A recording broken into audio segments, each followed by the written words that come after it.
Welcome to Aaron Mahnke's Cabinet of Curiosities, a production of iHeartRadio and Grim and Mild.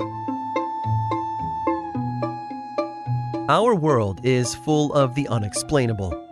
And if history is an open book, all of these amazing tales are right there on display, just waiting for us to explore. Welcome to the Cabinet of Curiosities.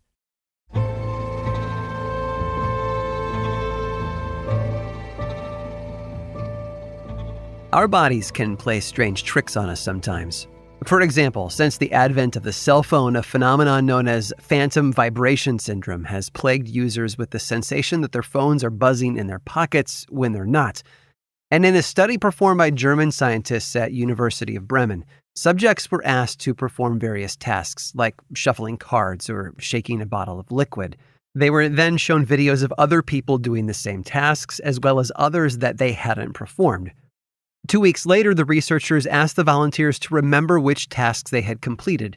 Most replied that they had done the actions performed on camera, even though they hadn't actually finished them personally. Their brains had been implanted with false memories. But there's a sensation that affects a small subset of people all over the world and from all backgrounds. Imagine phantom vibration syndrome, but only on a larger scale. And it doesn't just make you think your phone is buzzing. It makes the whole room vibrate. It's called the hum phenomenon. Now, sometimes it's named after the place where it's found. In New Mexico, for example, it's known as the Taos hum. In Sydney, Australia, they call it the Bondi hum. Locals to those areas describe the sound as everything from a diesel truck engine idling in the background to a high-pitched whine. It isn't heard by everyone, only a small group of individuals. But to those people, it can be maddening. The Taos hum, for example, was first reported in the early 1990s. Based on a survey of people in the area taken at the time, only about 2% of the population could actually hear it.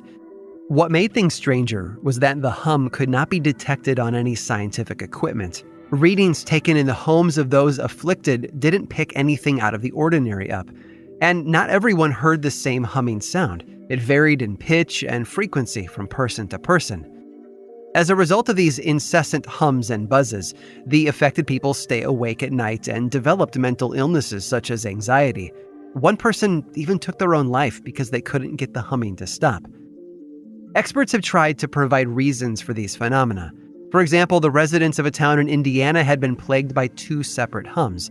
It was eventually discovered that one had come from a car manufacturing plant, while the other had originated at a local airport. The hum on a Hawaiian island, for example, was caused by active volcanoes. Taos, New Mexico, however, didn't have a factory or a volcano to blame its hum on. The people affected by the sound, known as hearers, asked Congress to look into the cause. Though no answer was officially given, it was believed that the buzzing they'd been hearing had been coming from a Navy communication system, broadcasting at a special frequency just for submarines. According to one professor, it was possible that the hum phenomenon might have been caused by liquids and gases making their way from deep inside the earth to the surface. It was also theorized that the hearers created the sounds themselves. Not that they were faking it, but that in times of extreme silence, their ears had created something called spontaneous autoacoustic emissions as a way to compensate for the lack of background noise. And in a few cases, the humming had been caused by a fish. A fishy story, I know, but a creature known as the midshipman fish, or the toadfish, had a very distinct mating call. It was responsible for causing houseboat residents to lose sleep, and the vibrations were so resonant that they could be heard through the hulls of the boats. The hum isn't just one sound in one city. It's comprised of many sounds across the globe. Sometimes it can be explained away as machines working or the movement of wind across various surfaces. Other times, however, the hum is a mystery, a never-ending enigma plaguing a small slice of the population just trying to get a little shut-eye. With no way to pinpoint its origin, the hearers living in those areas are left with just 2 choices: get used to it or buy some earplugs.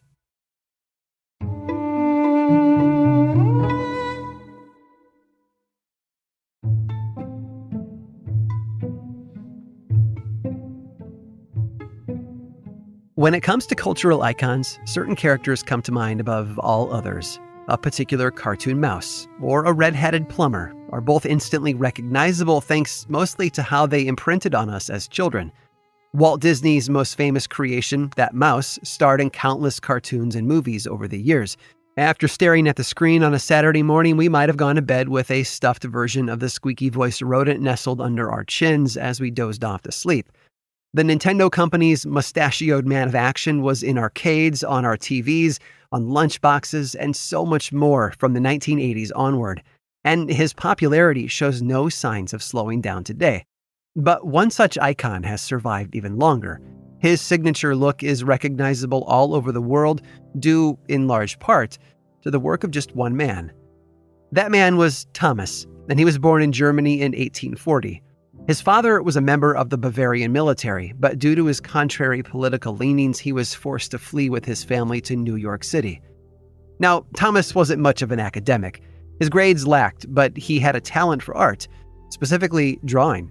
After attending school until the age of 14, he studied with a few popular artists of the day, and even enrolled at the National Academy of Design, who would count among its members Jasper Johns and Norman Rockwell. Thomas found his calling, however, once he turned 18 and began working for the local news outlets. Harper's Weekly, a popular political magazine of the time, was the first to publish his cartoons and drawings. Thomas's style started out complex, with so much going on in his images that they required the reader to examine them multiple times in order to catch everything.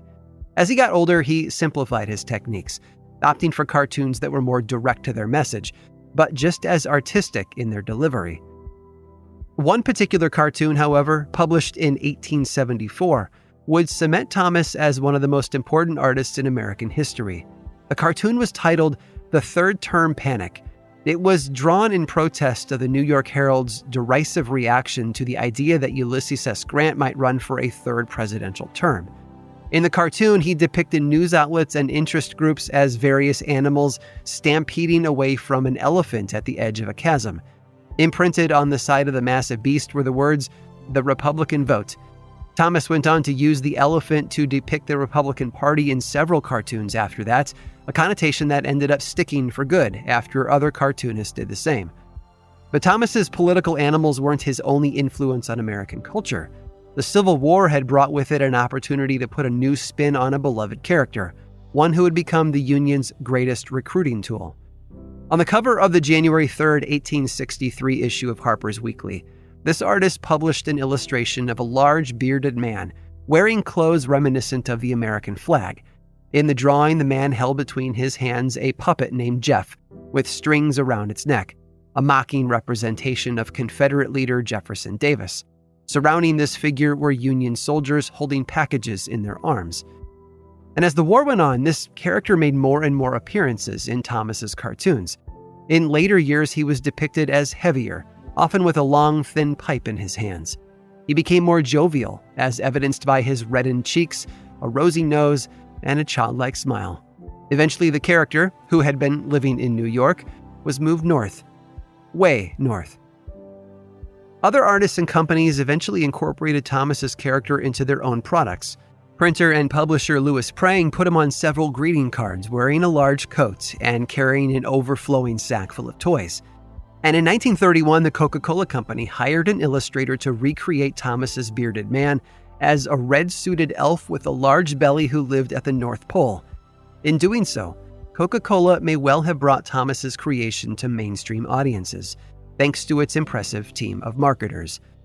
But it was Thomas Nast, the man who had turned Democrats into donkeys and Republicans into elephants, who had given the most important makeover in history to one of the most beloved characters of all time, an invention that's influenced how the character has been depicted for the last 150 years. Thanks to Thomas Nast, children everywhere now stay up late on Christmas Eve to catch a glimpse of Santa Claus. I hope you've enjoyed today's guided tour of the Cabinet of Curiosities. Subscribe for free on Apple Podcasts or learn more about the show by visiting curiositiespodcast.com. This show was created by me, Aaron Mahnke, in partnership with How Stuff Works. I make another award-winning show called Lore, which is a podcast, book series, and television show and you can learn all about it over at theworldoflore.com. And until next time, stay curious.